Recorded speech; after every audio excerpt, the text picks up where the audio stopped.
of Parliament are issuing a statement regarding the ban on some betting firms. The statement is being issued at Serena Hotel. Let's cruise over there live. That are misleading the Cabinet Secretary for Interior and to a larger extent the President, His Excellency Uhuru Kenyatta, on the actual revenue of the betting industry. In this regard, we urge the government, through the institutions that are charged with the responsibility of investigations, to proceed swiftly and independently investigate the said matter, and if anyone is found culpable, they can face the due process under the Kenyan law that we promulgated in 2010. However, as this is ongoing, we implore the government, through the Cabinet Secretary of Interior and the Cabinet Secretary for Treasury, to look at the interests of the economy and other stakeholders and allow the said companies to operate pending the completion of the investigations.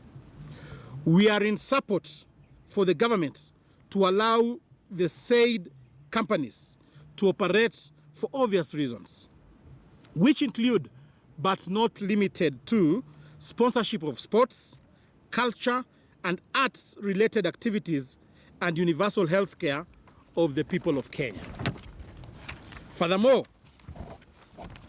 as members of Parliament, we urge the government and we implore upon the government to continue collecting taxes from the said players.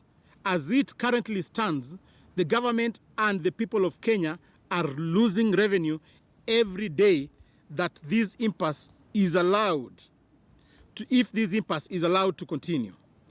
It is approximated that the government is losing 1 billion every month.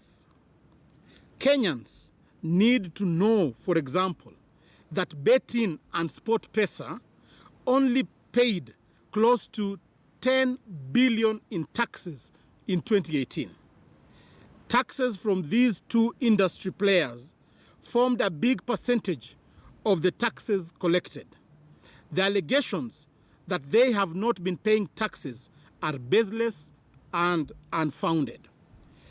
The legislature of the Republic of Kenya has established the Income Tax Act, in which there exists no reference at all to taxation of capital. The taxation of customer stakes is in fact taxation of capital and represents a violation of the existing law of the land. We also find that there is nowhere in the world that an amount staked form part of the withholding tax. As regards investors in this sector, there has been a blatant violation of basic rights by having duly registered foreign investors deported unprocedurally and for running illegal businesses recognized by the Constitution, therewith ruining both their reputation and investments. These people have families here in Kenya and have been in this country for so many years. We urge the government to reconsider allowing the said individuals who have been deported to reunite with their families. Thank you. So I will invite Senator Mwaura to say something, and then we shall go to the MP for Molo. Yeah. It's easier that way. Thank you. So, ladies and gentlemen, I think we are here as 12 members of Parliament, drawn from across the political divide, because we are concerned. I know there have been a lot of contestations around the issues of betting, and we need to ask ourselves this question. If you do not properly have betting, it will still be done, but it will now become a black market practice, because there is money in betting. So the idea of trying to muzzle companies that are doing very well because of other interests other than the fact that it is taxation, I think this is something we want to strongly condemn. And why am I saying so?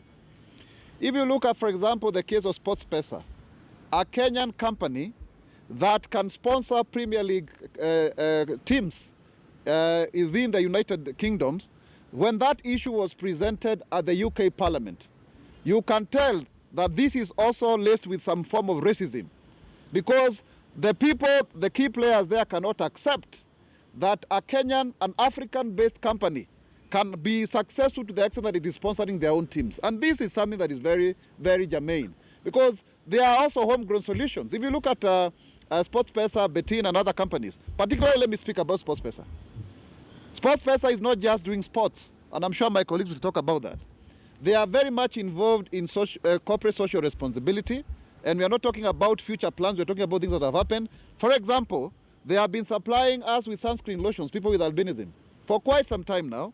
They've also been supplying braille materials for those who are blind. What are we going to do now that you stop this sponsorship? In fact, since this commotion started, they've actually stopped all this sponsorship. And this is a direct benefit to the people who they have been helping.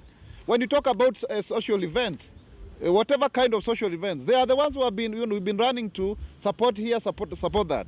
This notion that is coming from some people who also are competitors in the same business, some people who are also misadvising His Excellency the President, that if you use money that is meant for deposits, I mean, since when did your deposit become part of what you are supposed to be charged for? I mean, if you go to a bank, if somebody has already deposited some money there, that cannot be counted as money that the bank would use, that it is their own revenue. No, not at all.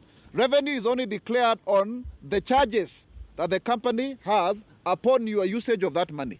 So it is quite awkward to imagine that these monies are also being seen as withholding tax.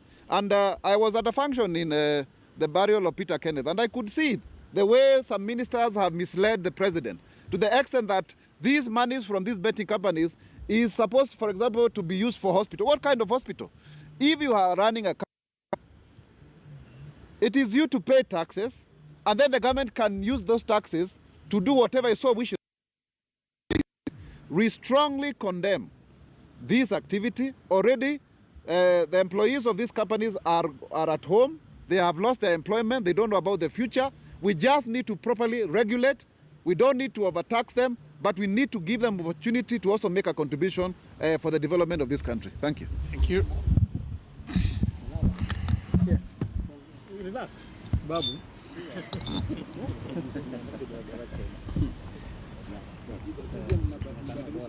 Yeah.